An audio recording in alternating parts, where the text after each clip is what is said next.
Vamos, enfim, falar da Revolução de 1917. Pessoal, como falei, estava acontecendo a Primeira Guerra Mundial, né? A Rússia, ela, antes da guerra começar, ela fazia parte da Tríplice Entente. E é importante lembrar, a Tríplice Entente era a Rússia, a França e a Inglaterra, né? Só que durante a guerra, a Tríplice Entente ela recebe outros países que vão participar ao lado deles, e aí a Tríplice Entente passa a se chamar aliados, tá legal? Durante a guerra. Como eu já havia citado, a Rússia era um país muito pouco industrializado.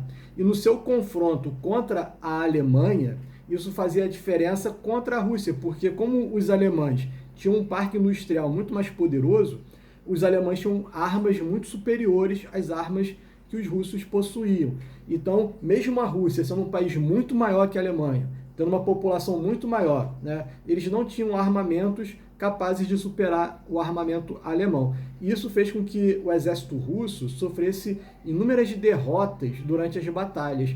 Essas derrotas foram enfraquecendo, né, a vontade das pessoas de participarem e até de continuarem nesse conflito. O problema é que se a Rússia saísse da guerra, isso seria muito ruim para a França e para a Inglaterra. Então o czar, ele quis honrar o compromisso dele de se manter na guerra para ajudar os seus aliados, principalmente a França, a Inglaterra e também a Sérvia, né? A Sérvia que foi lá o estopim da guerra quando o príncipe herdeiro do Império Austro-Húngaro, né, o Francisco Ferdinando, foi assassinado por um garoto da Sérvia, e o Império Austro-Húngaro então declarou guerra contra a Sérvia. Temos aí uma participação especial hoje, né? A Charlotte hoje apareceu. Fala, Bíblia, vai. Vai.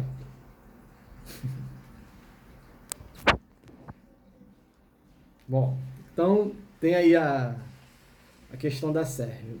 Pessoal, quando chega então em 1917, né, a Rússia ela está socialmente passando por problemas, as pessoas estão passando fome, né, o país está em crise, o país está sendo derrotado pela Alemanha, e aí os mencheviques eles chegam ao poder. Eles prendem o czar Nicolau II, tá? Eles prendem o czar Nicolau II e eles então tomam, né, eles assumem lá o poder.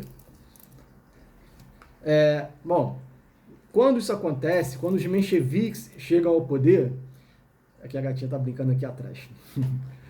Bom, quando os mencheviques chegam ao poder, o czar e toda a família dele foi presa, tá? E por pressão dos bolcheviques, toda a família do imperador foi executada, né? O czar, a esposa, os filhos, até as crianças, todo mundo foi executado.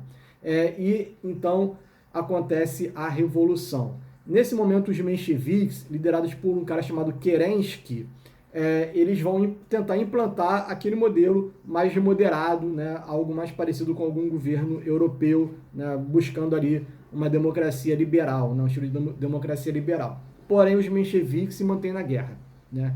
O país continua na guerra, isso na Revolução que aconteceu no mês de fevereiro de 1917, tá? Quando os mencheviques chegam ao poder, em fevereiro de 1917.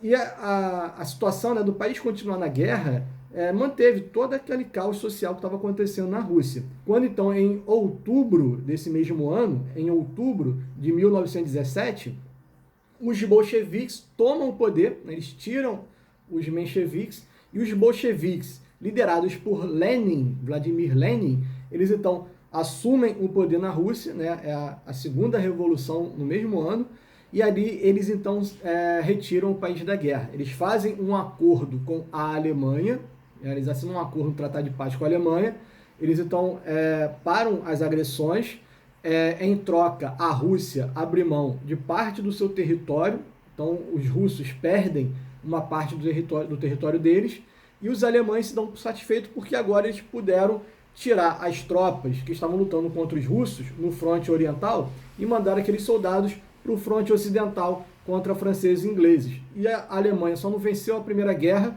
porque os americanos entraram para ajudar os franceses e os ingleses.